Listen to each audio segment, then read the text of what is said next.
ಗೌರಿಬಿದನೂರು ನಗರದ ಪ್ರವಾಸಿ ಮಂದಿರದಲ್ಲಿ ಹಮ್ಮಿಕೊಂಡಿದ್ದ ಸುದ್ದಿಗೋಷ್ಠಿಯಲ್ಲಿ ಮಾತನಾಡಿದ ವಿಶ್ವ ಹಿಂದೂ ಪರಿಷತ್ ಜಿಲ್ಲಾ ಸಹ ಕಾರ್ಯದರ್ಶಿ ಸಾಗನಹಳ್ಳಿ ಶಿವಕುಮಾರ್ ಅವರು, ಸನಾತನ ಹಿಂದೂ ಧರ್ಮವನ್ನು ಕಾಪಾಡಲು ಹಿಂದೂಗಳು ಸಂಘಟಿತರಾಗಬೇಕು. ಬಾಂಗ್ಲಾದೇಶದಲ್ಲಿ ಹಿಂದೂಗಳ ಮೇಲೆ ನಡೆಯುತ್ತಿರುವ ದೌರ್ಜನ್ಯ ತಡೆಯುವಂತೆ ಒತ್ತಾಯಿಸಿ ದೇಶದ ರಾಷ್ಟ್ರಪತಿ ಮತ್ತು ಪ್ರಧಾನಿ ಅವರಿಗೆ ಇಲ್ಲಿನ ತಹಸೀಲ್ದಾರ್ ಮೂಲಕ ಮನವಿ ಸಲ್ಲಿಸಲಾಗುವುದೆಂದರು. ಬಿಜೆಪಿ ತಾಲೂಕು ಘಟಕದ ಅಧ್ಯಕ್ಷ ರಮೇಶ್ ರಾವ್ ಶೆಳ್ಕೆ ಮಾತನಾಡಿ, ಬಾಂಗ್ಲಾದಲ್ಲಿ ಹಿಂದೂಗಳ ತಾಳ್ಮೆ ಕೆಣಕುತ್ತಿದ್ದಾರೆ. ಹಿಂದೂಗಳು ಒಮ್ಮೆ ಸಿಡಿದಿದ್ದರೆ ಅದರ ಪರಿಣಾಮವೇ ಬೇರೆಯಾಗಲಿದೆ. ಸಹಬಾಳ್ವೆಯಿಂದ ಬಾಳಿದರೆ ಮುಸ್ಲಿಮರಿಗೆ ಉಳಿಗಾಲ, ಇಲ್ಲವಾದರೆ ಉಳಿಗಾಲವಿಲ್ಲ ಎಂದು ಬಾಂಗ್ಲಾದೇಶದ ಮುಸ್ಲಿಮರಿಗೆ ಖಡಕ್ ಎಚ್ಚರಿಕೆಯ ಸಂದೇಶ ರವಾನಿಸಿದರು. ಬಿಜೆಪಿ ಮಾಜಿ ಜಿಲ್ಲಾಧ್ಯಕ್ಷ ಎನ್ಎಂ ರವಿನಾರಾಯಣ ರೆಡ್ಡಿ ಮಾತನಾಡಿ, ಪ್ರತಿಯೊಂದು ಹಿಂದೂ ದೇವರಲ್ಲೂ ಒಂದೊಂದು ಆಯುಧವಿದೆ. ಬಾಂಗ್ಲಾದಲ್ಲಿ ಇದೇ ರೀತಿ ದೌರ್ಜನ್ಯ ಮುಂದುವರಿದರೆ ನಾವು ದೇವತೆಗಳ ಆಯುಧಗಳನ್ನು ಹಿಡಿಯುವುದು ಅನಿವಾರ್ಯವಾಗುತ್ತದೆ.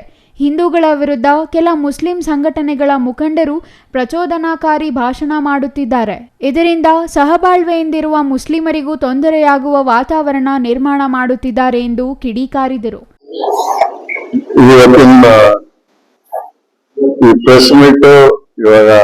ನೀವು ಅಬ್ಸರ್ವ್ ಮಾಡ್ತಾ ಇದ್ದೀರಾ, ಬಾಂಗ್ಲಾದೇಶಲ್ಲಿ ಏನ್ ನಡೀತಾ ಇದೆ, ಹಿಂದೂಗಳ ಮೇಲೆ ಏನ್ ದೌರ್ಜನ್ಯ ಮಾಡ್ತಾ ಇದಾರೆ.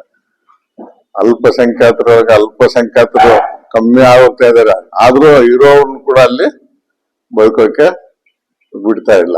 ಇದು ನಮ್ಮ ವೀರ ಸನ್ಯಾಸಿ ವಿವೇಕಾನಂದರು ಒಂದು ಮಾತು ಹೇಳಿದ್ರು, ಪ್ರಪಂಚದ ಯಾವ ಮೂಲೆಯಲ್ಲಿ ಇರುವ ಒಬ್ಬ ಹಿಂದೂಗೆ ಏನಾದ್ರೂ ತೊಂದರೆ ಆದ್ರೆ ಆ ತೊಂದರೆ ನನ್ನದೇ ಅಂತ ಭಾವಿಸೋನೇ ನಿಜವಾದ ಹಿಂದೂ ಅಂತ. ಅವ್ರು ಆ ಕಾಲಕ್ಕೆ ಆ ರೀತಿ ಹೇಳಿದ್ದಾರೆ. ಇವಾಗ ಪಕ್ಕದ ಬಾಂಗ್ಲಾದೇಶಲ್ಲಿ ನಮ್ಮದು ದೇಶ ತುಣುಕಾಗಿ ಪಕ್ಕಕ್ಕೆ ಹೋಗಿರುವಂತದ್ರಲ್ಲಿ ನಮ್ಮ ಹಿಂದೂಗಳಿಗೆ ಎಷ್ಟು ಹಿಂಸೆ ಕೊಡ್ತಾ ಇದಾರೆ ಅಂತ ನೀವು ನೋಡಿರ್ತೀರ ವಿಡಿಯೋಗಳಲ್ಲಿ, ವೈರಲ್ ಮೀಡಿಯಾದಲ್ಲಿ.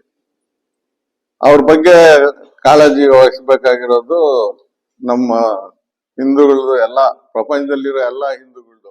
ಮುಖಂಡ ಡಾಕ್ಟರ್ ಎಚ್.ಎಸ್. ಶಶಿಧರ್ ಮಾತನಾಡಿ, ನೆರೆಯ ಬಾಂಗ್ಲಾದೇಶದಲ್ಲಿ ಅನ್ನ ಹಾಕಿದ ಕೈಗಳನ್ನೇ ಕತ್ತರಿಸುವ ಹಂತಕ್ಕೆ ತಲುಪಿದ್ದಾರೆ. ಅಲ್ಲಿನ ಸರ್ಕಾರ ಇಸ್ಕಾನ್ ಅರ್ಚಕ ಚಿನ್ಮಯ್ ಕೃಷ್ಣದಾಸ್ ಅವರನ್ನು ಬಂಧಿಸಿದ್ದು ಕೂಡಲೇ ಅವರನ್ನು ಬಿಡುಗಡೆ ಮಾಡಬೇಕೆಂದು ಆಗ್ರಹಿಸಿದರು.